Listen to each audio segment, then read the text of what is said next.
에이씨 하면서 경찰관을 때렸단 말이에요. 근데 이게 웬걸? 경찰관이 막 피가 철철 흐르는 게 보이는 거예요. 그 순간 당신을 특수공무방해 혐의로 체포합니다. 이쯤 되면 속으로 생각이 들죠. 와, 이거 X 됐다.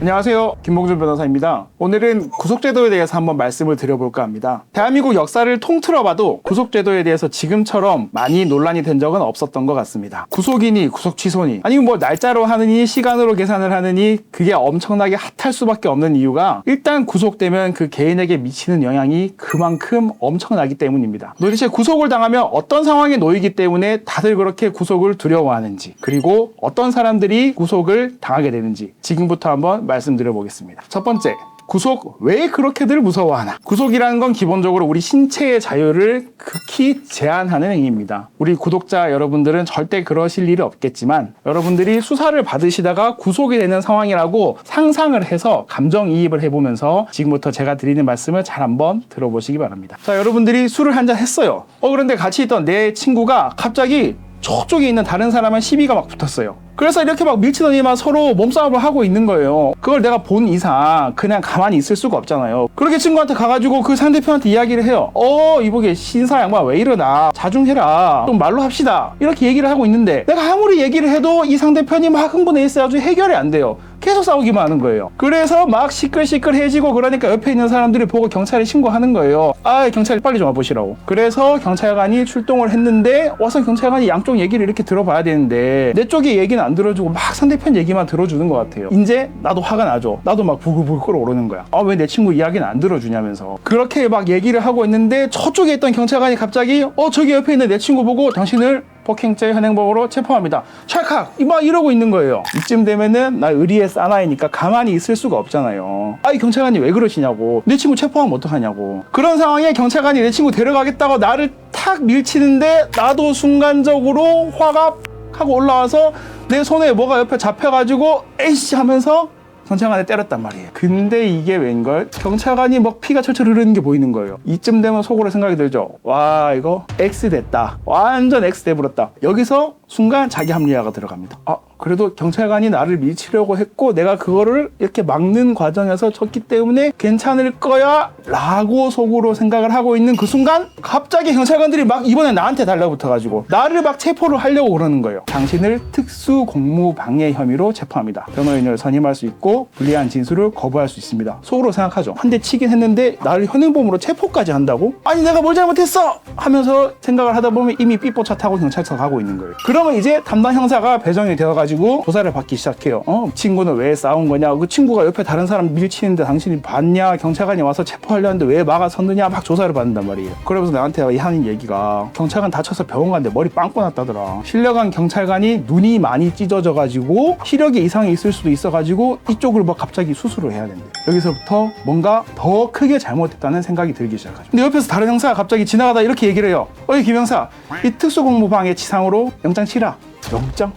무슨 영장을 치라는 거야? 그러면서 술이 확 깹니다. 그리고 막 추가로 조사를 막 받아요. 갑자기 경찰관들이 막 정리를 하더니만 갔다 오겠습니다 하고 서류를 이만큼 챙겨서 검찰청에 갔다 와요. 그러고 나서 나한테 와서 한 얘기가 이따가 오후 2시에 실질 잡혔으니까 나한테 가야 된다고 그래요. 그러면서 나한테 전화기 주면서 엄마한테 전화해요. 이제 막 눈물이 폭발하기 시작이야. 엄마 하면서 막 전화를 해가지고 이야기를 하는데 엄마는 이게 무슨 일이냐고. 애가 술 먹으러 나왔던 애가 갑자기 법원을 오래요. 그러면 엄마가 법원에 와가지고 담당 형사들이 엄마를 만나게 해주거든요. 형사님 우리 아들 좀 살려주세요 그러면서 막 이야기를 하는데 우리도 억하심정이 있는 건 아니고 절차상 그런 것이라서 어쩔 수가 없으니까 일단은 들어가서 심사 잘 받아보십시오. 그러다가 나는 이제 판사님 앞에 딱 가게 돼요. 잘못했는 거 반성하시죠? 반성합니다. 그러면서 그 앞에서 판사님 앞에서 눈물도 한번 흘리고 이러면은 풀려나겠구나. 그러면서 희망을 딱 안고 나온단 말이에요. 그럼 이제 실질심사도 끝나고 왔겠다. 갑자기 유치장에서 직원이 막 이렇게 서류 같은 걸 한 장 들고 나한테 뚜벅뚜벅 걸어와요. 발부됐으니까 사인하세요 라고 한단 말이야. 아니 이게 무슨 말이야. 판사님 날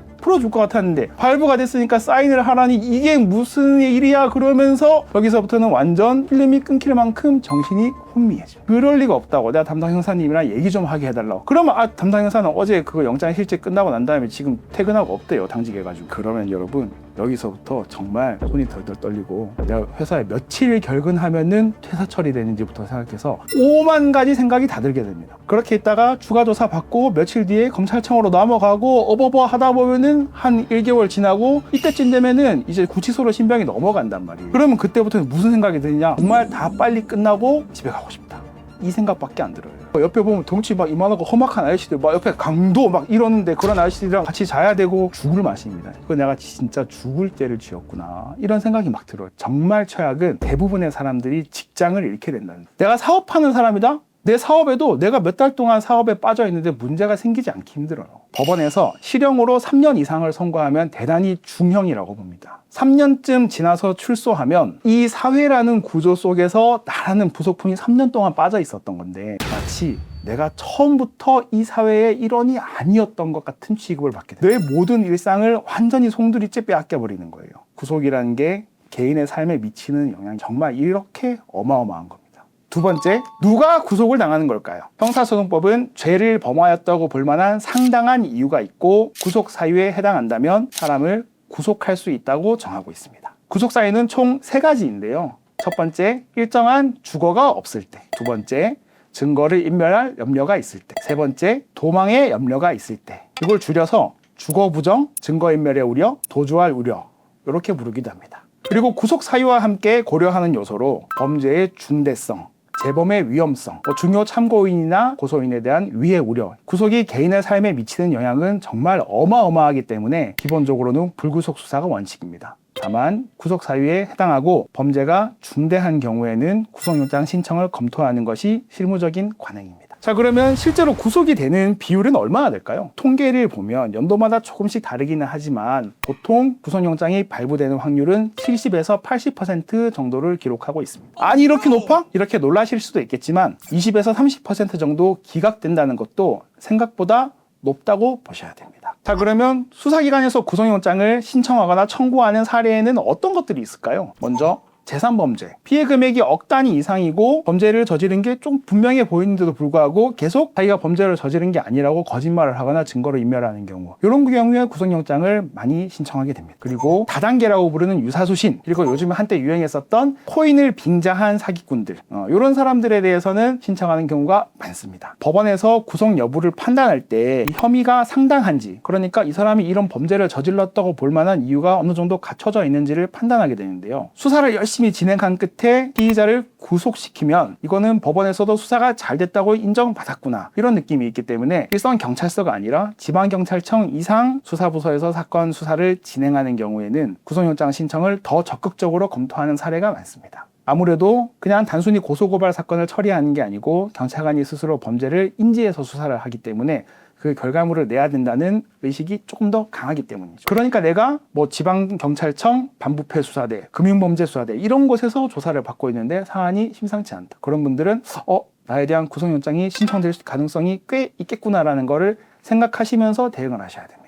일상생활과 밀접한 것을 조금 더 보자면 교통사고를 생각해 볼 수가 있겠는데요. 내가 음주 전력이 있는데 다시 한번 또 음주를 해서 사고를 크게 냈다. 사람이 뭐 많이 다쳤다. 여러 사람이 다쳤다. 아니면 누군가 사망하는 결과가 발생했다. 이런 경우에는 구속영장을 신청할 가능성이 높습니다. 요즘에 특히 더 많아졌는데 마약이나 약물 이런 것에 취해 있는 상태에서 운전을 하다가 많이 다쳤다, 뭐 사망했다. 그러면은 또 구속영장 청구되는 경우가 굉장히 많습니다. 도박 사이트나 음란물 사이트처럼 사회적으로 미치는 영향력이 굉장히 큰 그런 범죄를 저지른 분들에 대해서도 구속영장 청구가 많이 이루어지고 있습니다. 마찬가지로 대량으로 몰래카메라를 찍어서 유포하거나 내가 그 몰래카메라를 찍은 걸 빌미로 해서 사람을 협박해서 또 내가 원하는 거를 얻어내려고 하는 이런 범죄를 저지른 경우 요즘 적발되면 구속영장 청구 가능성이 대단히 높습니다. 그러니까 앞서 설명드렸던 공무집행방해 같은 경우에도 구속영장 청구되는 건수가 굉장히 많죠. 경찰에서 피해자를 구속시키는 걸 축구에 빗대서 골인시킨다고 얘기를 하거든요. 공무집행방해 건 같은 경우에는 저희끼리 하는 얘기로 페널티킥이라고 했어요.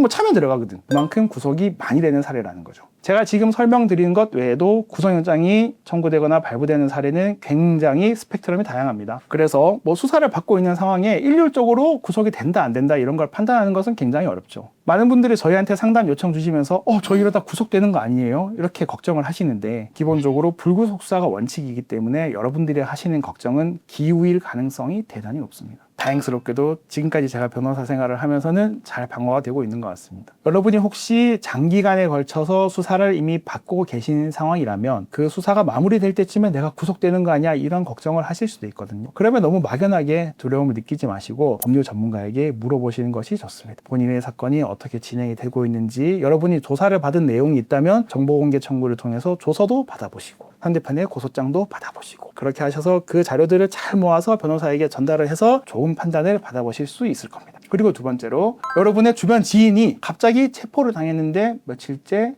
연락이 되지 않는다. 조사를 받았을 것 같은데 아직도 풀려 나오지 않고 있어서 너무 걱정된다. 그러면 체포된 이후에 구속영장이 청구되는 과정이 진행 중일 수도 있으니까 그럴 때는 꼭 법조인들에게 물어보시고 현재 담당하고 있는 경찰 수사관에게 연락을 해서 진행 상황을 확인할 수 있도록 그런 조치를 취해 보시는 것이 중요합니다. 물론 상황에 따라서 너무 다양한 변수들이 있을 수 있으니까 여러분들이 혼자서 판단하시기 곤란한 상황이라면 주변에 아는 변호사한테 물어보시고, 아는 변호사가 없으시다 그러면 저희 법률사무소 한해에 전화 주시면 되겠습니다. 감사합니다.